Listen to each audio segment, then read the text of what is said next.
Hi guys, today I want to talk through some things that I've just been having a little bit of self-reflection on. I am sitting here today in my kitchen writing down some notes on what I would tell my 20-year-old self. I want to invite you guys to this conversation as well, so if you could leave in the comments things that you would tell your 20-year-old self. It's totally cool if you're not yet 20 or you are 20 right now. The first thing that I would say to do is to use sunscreen. Girl, when I was 20 years old, I was not opposed to laying out on our black roof, like climbing through the window and laying there in the scorching sun for a couple hours, very uncomfortably, just to get a little bit of a tan. And I don't tan easily, so it took forever, not with great results. And now I look at my skin and I'm like, I wonder if I would have just tried a little harder or worn some SPF, that I would have had better skin longer. Next is to get to know personalities.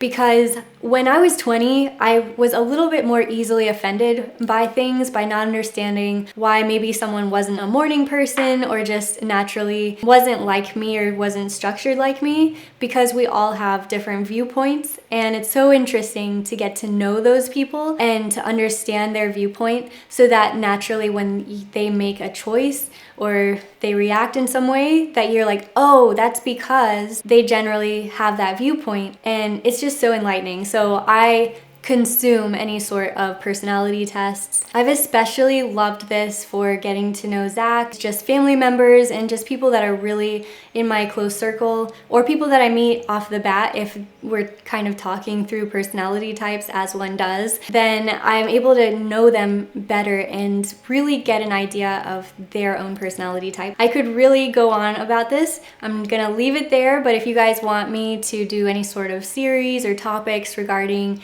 personality types, Enneagram, let me know in the comments below. Okay, next, have patience. It's something that's not built overnight though, and I find that the older I get a little bit more patient, even though I have less time to work with, which is so interesting. But I really think that having patience means to not put so much pressure on yourself at the age of 20. I think that it's a beautiful age where you don't have to have everything figured out. I remember so many people in college were gripped by this idea of having to know your major and all this stuff. And while that's important, sometimes it's okay if you don't have everything figured out just yet. And that brings me to my next point, which is to stay in the driver's seat of your own life. And what that means is, at 20, you might find that your circle, whether that's guidance counselors, parents, friends, family, anything like that, they're still in the mode of telling you what to think and what to do. And at that point, you might need to start trusting your instincts to see if you are actually on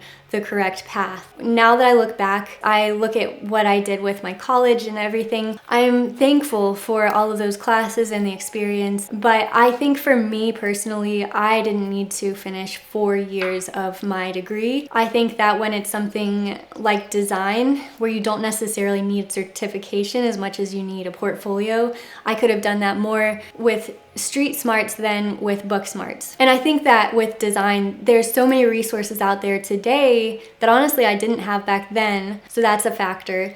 But know those things for yourself. At the same time, college can be absolutely amazing for some people in some degrees, and even for people who aren't sure yet what to do next. I know that for Zach, he went into college thinking, I'm going to be an accountant. So he took one accounting semester and he was like, nope, this is absolutely wrong. He said that if he wasn't in the college environment, he wouldn't have found design as an option. There are benefits there too. I know that sometimes at that age you just need to flirt with different styles of career paths, and that's okay too. But I think the key there is, at 20 years old, it's time to get in the driver's seat of your own life and make those tough decisions for yourself, even if it's not what everyone in your life is telling you to do.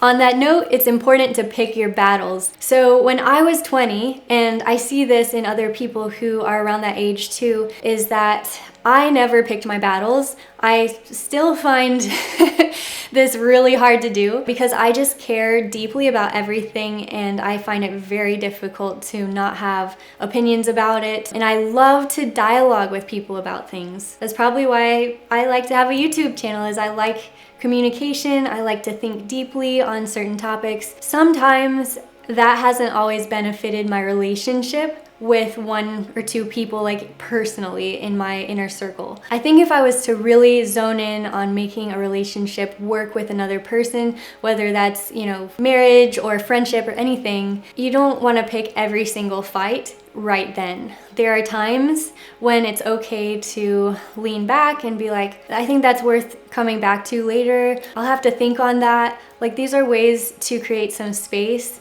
and revisit them later when it's more appropriate. Things can be talked about later, always. But there's times when you want to only highlight the really critical things that need to be solved so that those times people listen to you. If you're always on fire about absolutely everything, people will say, oh, that's Bethany, she's always worried, she's always mad. And I'm like, I'm never mad. I just find this to be something I'm passionate about. And so that has been more difficult to explain if just everything is on fire. So in a nutshell, I like to pick my battles, to think through things and have really patience with people as we sort through life's issues together. It takes time and it needs to be more centered around the relationship. And finally, before the sun sets, I don't know how bright it looks on screen, but the sun is literally setting, is to focus on the good, and the bad doesn't get as much limelight. The bad will fade. So there's ways that I do this. One way is when talking about someone else, if they're not around, it's incredibly important to talk about the positive things about that person. They're not there to defend themselves. And by talking about the better things about someone, then the bad doesn't get as much limelight. It fades in the background. And I think that's also important just in general with my thought process.